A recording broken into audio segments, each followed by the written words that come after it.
नमस्कार दोस्तों, RB career institute YouTube channel में आप लोगों का स्वागत है। दोस्तों, एक बार फिर से हम हाजिर हैं सामान्य ज्ञान के प्रश्नोत्तरी के साथ, जो junior primary super TET, APSI, UPSC, SSC, railway और वन डे एग्ज़ाम के लिए, वन डे एग्ज़ाम के लिए दोस्तों अति महत्वपूर्ण प्रश्नों का श्रृंखला है। तो आइए दोस्तों शुरू करते हैं। दोस्तों, अगर आप हमारे चैनल पर नए हैं तो प्लीज़ चैनल को सब्सक्राइब अवश्य कर लीजिएगा और लाइक और शेयर करना बिल्कुल मत भूलिएगा। दोस्तों चलिए शुरू करते हैं। निम्नलिखित राजवंशों में से किसने अपने अभिलेखों में मलयालम भाषा एवं लिपि का प्रयोग प्रारंभ किया? ए चोल, बी कुषाण, सी चेर और डी दोस्तों पांड्य। इसमें आपका आंसर हो जाएगा चेर। ठीक है दोस्तों, मलयालम भाषा एवं लिपि का प्रयोग केरल राज्य में किया जाता है तथा मलयालम केरल की राजभाषा भी है, राज्य भाषा भी है। प्राचीन दक्षिणी भारत के केरल राज्य के चेर राजवंश का शासन था, अतः चेर राजवंश ने अपने अभिलेख में मलयालम भाषा एवं लिपि का प्रयोग किए थे। ठीक है, अगला देखते हैं। वहादत ए दिन अर्थात सभी धर्मों की बुनियादी एकता के हिमायती इनमें से कौन थे? ऑप्शन है आपका मोहम्मद अली जिन्ना, बी है बाजी मोहम्मद, सी मौलाना आज़ाद और डी है सैयद अहमद खान। दोस्तों इसमें आपका आंसर हो जाएगा सी मौलाना आज़ाद। दोस्तों, भारतीय स्वतंत्रता संग्राम सेनानी तथा कांग्रेस नेता मौलाना आज़ाद वजाद ए दिन अर्थात सभी धर्मों की बुनियादी एकता के प्रबल हिमायती थे। ठीक है, तो स्वतंत्र भारत के प्रथम शिक्षा मंत्री बनने का गौरव इन्हें प्राप्त है। अगला क्वेश्चन देखते हैं। भारत के लगभग मध्य भाग से होकर गुजरने वाला प्रमुख अक्षांश है। भारत के लगभग मध्य भाग से होकर गुजरने वाला प्रमुख अक्षांश है भूमध्य रेखा, बी आर्कटिक वृत्त, सी मकर रेखा और डी है कर्क रेखा। दोस्तों 2-2 सेकेंड, 1-1 सेकेंड में रुक जा रहा हूँ, इसके बाद आप आंसर करिए, तब मैं बता रहा हूँ। इसमें आपका आंसर हो जाएगा कर्क रेखा। भारत के लगभग मध्य भाग से होकर गुजरने वाला प्रमुख अक्षांश कर्क रेखा है। दोस्तों इसे 23.5 डिग्री अक्षांश रेखा भी कहा जाता है। अगला देखते हैं। मैत्री और दक्षिण गंगोत्री नामक भारत के शोध संस्थान निम्नलिखित महाद्वीपों में से कहाँ स्थित है? A Australia, B Europe, C Africa, D Antarctica. D है दोस्तों अंटार्कटिका। इसमें आपका आंसर होगा डी अंटार्कटिका। जलवायु परिवर्तन पर शोध कार्य करने के लिए भारत द्वारा अंटार्कटिका महाद्वीप पर अपने शोध संस्थानों की स्थापना किया गया है। ठीक है, अगला देखते हैं। निम्नलिखित क्षेत्रों में से किसमें चिनूक स्थानीय पवन चलती है? निम्नलिखित क्षेत्रों में से किसमें चिनूक स्थानीय पवन चलती है? A veld, B pampas, C prairie और डी शबाना। तो दोस्तों इसमें आंसर होगा आपका सी प्रेयरी। चिनूक रॉकी पर्वत के पूर्व ढलान क्षेत्र अमेरिका का कनाडा में चलने वाली पवनें हैं। ठीक है, अमेरिका के घास के मैदान को प्रेयरी कहा जाता है, अतः चिनूक स्थानीय पवन प्रेयरी क्षेत्र में बहती है। ठीक, अगला देखते हैं। वायुमंडलीय परतों में से कौन सी परत रेडियो प्रसारण में सहायता करती है? वायुमंडलीय परतों में से कौन सी परत रेडियो प्रसारण में सहायता करती है? ए समतापमंडल, बी वायुमंडल, सी क्षोभमंडल और डी दोस्तों मध्यमंडल। डी है मध्यमंडल। तो इसमें आपका आंसर होगा बी वायुमंडल। वायुमंडल का सबसे वायुमंडल दोस्तों वायुमंडल का सबसे वायु परत वायुमंडल रेडियो प्रसारण में सहायता प्रदान करती है, क्योंकि संचार उपग्रह वायुमंडल में स्थापित किए जाते हैं, जहां से तरंगें पृथ्वी के अन्य भागों पर परावर्तित की जाती हैं। ठीक है, इसलिए आपका आंसर होगा वायुमंडल। सुनहरी जरी निम्नलिखित में से किसकी एक किस्म है? सुनहरी जरी निम्नलिखित में से किसकी एक किस्म है? ए सिल्क, बी जूट, सी सूती वस्त्र, डी नायलॉन। इसमें आंसर होगा बी जूट। सुनहरी जरी जूट फसल की एक किस्म है। ठीक है, अगला देखते हैं। पृथ्वी की सतह के निकट स्थित खनिजों को बाहर निकालने के लिए निम्नलिखित में से किस विधि का प्रयोग किया जाता है? विवृत खनन, बी कूपकी खनन, सी आखनन, डी कूपक। तो दोस्तों इसमें आपका आंसर हो जाएगा सी यानी आखनन। पृथ्वी की सतह के निकट स्थित खनिजों को बाहर निकालने के लिए खनन विधि का प्रयोग किया जाता है। ठीक है, अगला देखते हैं। उद्योग के निम्नलिखित प्रकारों में से टोकरी बुनाई किसका एक उदाहरण है? उद्योग के निम्नलिखित प्रकारों में से टोकरी बुनाई किसका एक उदाहरण है? ए सहकारी क्षेत्र, बी बृहदाकार, सी लघु आकार और डी है संयुक्त क्षेत्र। दोस्तों इसमें आपका आंसर हो जाएगा सी लघु आकार। टोकरी बुनाई लघु उद्योग का उदाहरण है। लघु उद्योग वे होते हैं जहां 5 से 10 व्यक्ति के सीमित संख्या के द्वारा किसी वस्तु का उत्पादन किया जाता है। अगला देखते हैं। भारतीय राष्ट्र राज्य का वर्णन करने के लिए विविधता में एकता मुहावरा इन राष्ट्रीय नेताओं में से किसने दिया? भारतीय राष्ट्र राज्य का वर्णन करने के लिए विविधता में एकता मुहावरा इन राष्ट्रीय नेताओं में से किसने दिया?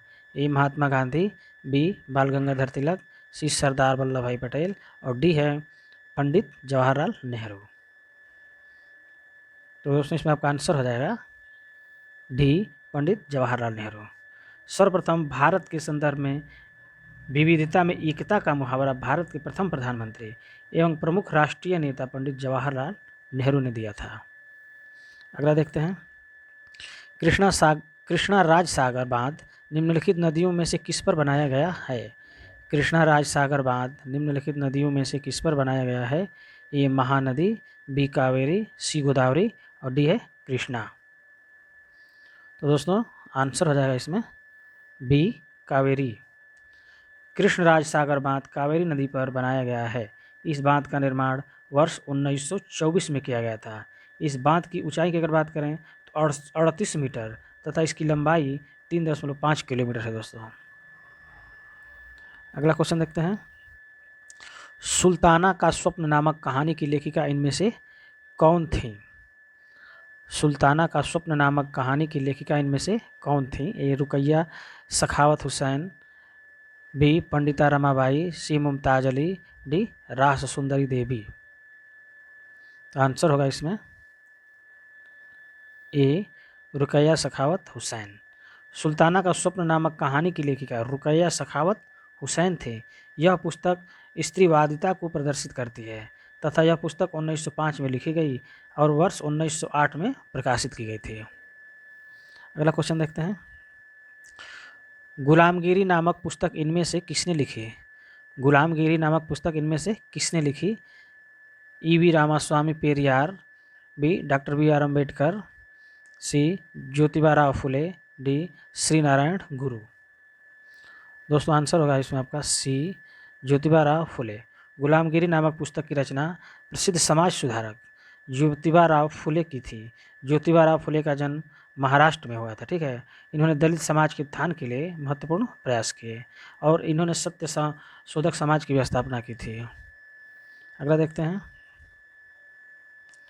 लोकसभा में सत्ताधारी दल का मुखिया इनमें से कौन होता है? लोकसभा में सत्ताधारी दल का मुखिया इनमें से कौन होता है? ए राष्ट्रपति, बी उपराष्ट्रपति, सी प्रधानमंत्री, डी अध्यक्ष। इसमें आंसर होगा दोस्तों आपका सी प्रधानमंत्री। लोकसभा में बहुमत प्राप्त दल के सांसद सदस्य आपस में ही एक मुखिया यानी नेता का चुनाव करते हैं। जो लोकसभा का नेता भी कहलाता है वह प्रधानमंत्री होता है। ठीक है, अगला देखते हैं। संविधान का अनुच्छेद 22 सुनिश्चित करता है।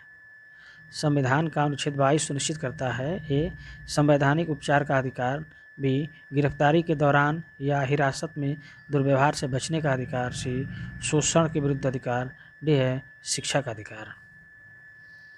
तो दोस्तों आंसर होगा आपका इसमें बी गिरफ्तारी के दौरान या हिरासत में दुर्व्यवहार से बचने का अधिकार। ठीक है, अगला देखते हैं।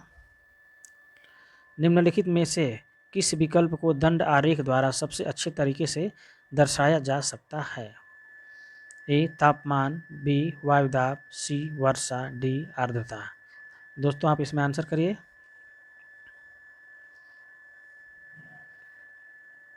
दोस्तों इसमें आप आंसर करिए। तो दोस्तों इसमें आंसर हो जाएगा आपका सी वर्षा। ठीक है। वर्षा को दंड आरेख के माध्यम से सबसे अच्छे तरीके से दर्शाया जा सकता है। ठीक है, अगला देखते हैं। गणितज्ञ तथा खगोल शास्त्री आर्यभट्ट ने आर्यभट्टियम नामक पुस्तक निम्नलिखित भाषाओं में से किसमें लिखी थी? गणितज्ञ तथा खगोल शास्त्री आर्यभट्ट ने आर्यभट्टियम नामक पुस्तक निम्नलिखित भाषाओं में से किसमें लिखी थी? ए हिंदी, बी प्राकृत, सी पाली, डी संस्कृत। तो दोस्तों आंसर होगा डी संस्कृत। इन्होंने संस्कृत में आर्यभट्टियम नामक पुस्तक को लिखी थी। अगला देखते हैं। संगम कविताओं में किन 3 राजवंशों को मूवेंदार कहा गया है? संगम कविताओं में किन 3 राजवंशों को मूवेंदार कहा गया है? ए चोल, राष्ट्रकूट, पांड्य, बी चेर, पाल, राष्ट्रकूट, सी पाल, चोल, पांड्य, डी है चोल, चेर, पांड्य। दोस्तों इसमें आंसर हो जाएगा आपका डी। ठीक है, डी आंसर हो जाएगा चोल, चेर और पांड्य। संगम कविताओं में मूवेंदार शब्द प्राचीन दक्षिण भारत के 3 राजवंशों को सम्मिलित रूप से प्रयुक्त किया गया है। यह 3 राजवंश थे चोल, चेर और पांड्य। अगला देखते हैं। विशिष्टाद्वैत के सिद्धांत को इनमें से किसने विचारार्थ प्रस्तुत किया? ए शंकर, बी अल्लामा प्रभु, सी रामानुज, डी वासवन्ना। तो दोस्तों इसमें आंसर हो जाएगा आपका सी रामानुज। ठीक है, विशिष्टाद्वैत का सिद्धांत वैष्णव संत रामानुज के द्वारा दिया गया। इस सिद्धांत के अंतर्गत इस जगत में 2 ही स्थिर तथ्य हैं, ईश्वर तथा आत्मा, तथा इन दोनों ही स्वयं में विशिष्ट हैं। यह इसमें दर्शाया गया था। ठीक है, अगला क्वेश्चन देखते हैं। निम्नलिखित स्तूपों में से किस एक को उस स्थान के रूप में चिन्हित किया गया है जहां बुद्ध ने पहली बार उपदेश दिया था? निम्नलिखित स्तूपों में से किस एक को उस स्थान के रूप में चिन्हित किया गया है जहां बुद्ध ने पहली बार उपदेश दिया था? ए सारनाथ, बी बोधगया, सी सांची और डी है दोस्तों थोतला कोंडा। इसमें आंसर हो जाएगा आपका, ये तो बहुत प्रसिद्ध क्वेश्चन है, ए सारनाथ। बुद्ध द्वारा गया में ज्ञान प्राप्ति के बाद बौद्ध धर्म की स्थापना का प्रयास किया गया तथा बौद्ध धर्म की शिक्षा का प्रचार प्रसार किया गया। ठीक है दोस्तों, तो दोस्तों बस आज के लिए इतना ही। आज का वीडियो आपको कैसा लगा दोस्तों? अगर अच्छा लगा हो तो प्लीज़ लाइक और शेयर करना बिल्कुल मत भूलिएगा दोस्तों। चैनल को सब्सक्राइब अवश्य कर लीजिएगा। बस दोस्तों, थैंक यू, धन्यवाद।